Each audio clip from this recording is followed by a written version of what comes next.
दर्शन मनु और शत्रुपा को भगवान ने दिए और बोले क्या एक समय ऐसा आएगा कि पूरा पृथ्वी जो है जलमग्न हो जाएगा, इस संसार में कुछ नहीं रहेगा, सब अंत हो जाएगा, एक आप ही रहेंगे पति और पत्नी, जिसे सृष्टि की रचना होगी, जिससे सृष्टि चलेगी, जिससे संसार चलेगा और संसार आपके नाम से, मनुष्य के नाम से मनुष्य की उत्पत्ति।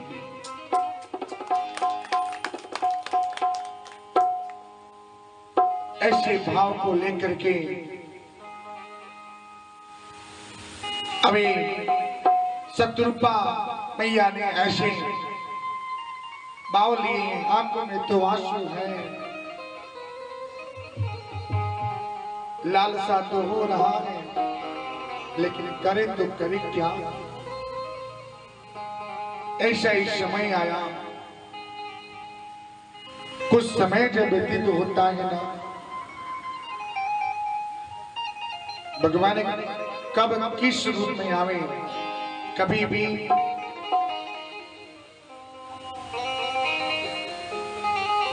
तीन बात जो है भगवान जी को पाने के लिए तीन मार्ग है। घर में अगर शांति चाहिए, भगवान जी का आगमन चाहिए, तो तीन मार्ग को अपनाना चाहिए। क्या? पहला, कभी भी पूजा स्थल पे अगर पूजा करें तो भगवान की जो आसन है वो आसन पीले या लाल वस्त्र से होना चाहिए। ध्यान से सुनिएगा। दूसरा, भगवान को कभी भी भोग अर्पित करते हैं तो भोग का प्रसाद जो है पूरे परिवार को वितरित करें। प्रसाद को तिरस्कार नहीं किया जाता, चाहे वो जल हो या चरणामृत हो या पंचामृत हो या क्यों न प्रसादी, छोटा सा क्यों न प्रसादी हो, उसे ग्रहण कर लेना चाहिए, अपमान नहीं करना चाहिए।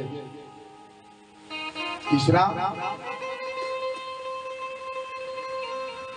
पूजा स्थल पे बैठे समय अगर आपके मन से, आपके आंखों से आंसू अगर झलक जावे तो समझ जाइए कि भगवान जी का आगमन आपके मन में समावेश हो गया है, आपके हृदय में बसने को आ गए, क्योंकि ये भाव वहीं से उत्पन्न होता है, दिल से होता है। आप नित्य प्रतिरोज जप करें, पूजा करें, लेकिन वो पूजा से क्या है, आप अपना कर्म करते हैं, लेकिन जो दिल से आपने यज्ञ किए, अनुष्ठान किए, अपना जप किए, भगवान जी का पूजन किए, उस पूजन में अगर आंखों से आंसू छूट जाए तो समझ जाइए कि भगवान जी का हाथ आपके ऊपर आ गया है। यही इसकी पहचान है। भगवान जी को पाने के तीन मार्ग हैं, ये तीनों मार्ग को अपनाना चाहिए। दरिद्रता के तीन निशानी क्या है? दरिद्रता के तीन निशानी, स्त्री को कभी भी फटे पुराने वस्त्र को नहीं धारण करना चाहिए। अगर फटे पुराने वस्त्र हैं तो उसको क्या करें? त्याग न करें, उसे किनारा कर दें। दूसरा, अपने रसोई घर में कभी भी जूठा थाली न रखें, ये पतन का मार्ग होता है। तीसरा, रसोई घर में आपकी अन्न की कमी नहीं होना चाहिए। अगर घर में, रसोई घर में अगर अन्न की कमी है, चावल के डब्बे में चावल नहीं, दाल के डब्बे में दाल नहीं, नमक के डब्बे में नमक नहीं, तो समझ जाइए कि पतन का मार्ग शुरू हो गया है। आपका गरीबी रेखा जो है नीचे आ गया, क्योंकि उसे आपने लाया। इसे दूर करने का एक ही मार्ग है, क्या? नियम और व्यवस्था। नियम व्यवस्था को बनाए रखिए, आपका जीवन सुखमय जाएगा, कभी भी विपत्ता का सामना नहीं करना पड़ेगा। मैया मनु और शत्रुपा ऐसे सुंदर छवि को भगवान जी ने दिव्य दर्शन दिए, उन्होंने भविष्यवाणी की ऐसा समय आएगा और समय आने पर सिर्फ आप ही तो रह जाएंगे और आप ही से सृष्टि की रचना होगी। उसके बाद भगवान बोले, क्या उस समय अगर आप हमें याद कर लिए, आपने हमारी रक्षा किया है। 18 पुराण में एक पुराण मत्स्य पुराण है, जो मछली का रूप मैंने अभी बताया, यही वो पुराण है। इसी पुराण में मत्स्य अवतार हुआ था भगवान का, और उन्होंने भविष्यवाणी की, और भविष्यवाणी के सहारे मनु और शत्रुपा का जीवन, मनुष्य कैसे मनुष्य हुए, कैसे मानव हुए, उन्होंने पूरा जीवन के वृत्तांत बताए।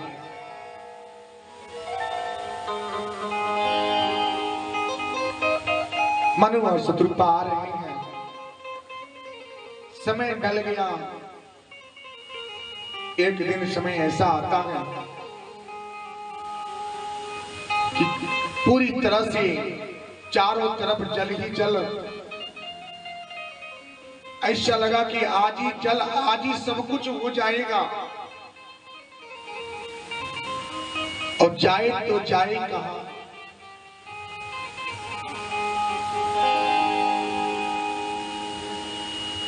जाए तो जाए कहां पे? यही दो हैं। ये अपने आप को बचाने के लिए उन्होंने एक नौका का इस्तेमाल किया। नौका यानी कि नाव। नाव, अब नाव को जब व्यवस्था की है कि भाई इस नाव के सहारे हम उस जगह पहुंच जाएंगे जहां पे हम सुरक्षित हो। वो सुरक्षित जगह है कहां पे?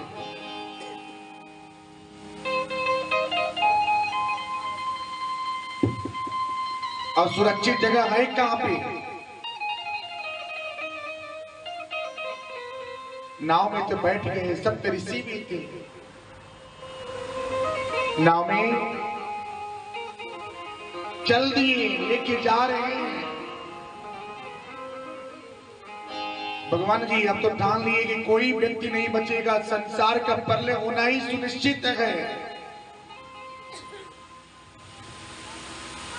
चारों तरफ जल ही जल, बारिश ही बारिश, पूरी तरह जलमग्न हो गया। अभी जा रहे हैं, जाते जाते हो जल का प्रभाव इतना जोर से था कि नाव भी नहीं चलता था। चले तो चले कैसे?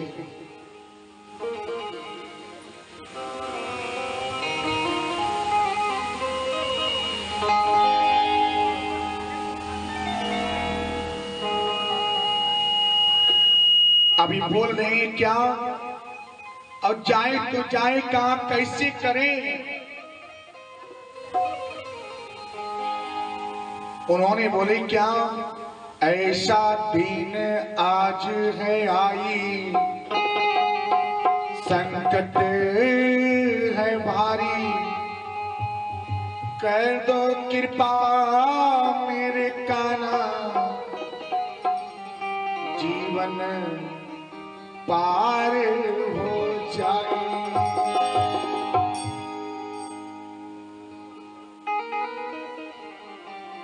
मेरे कान्हा जी, मेरे गिरधर जी, मेरे श्याम जी, मेरे मोहन जी, मेरे कान्हा जी, मेरे गिरधर जी, मेरे श्याम जी, मेरे मोहन जी, मेरे कान्हा श्याम जी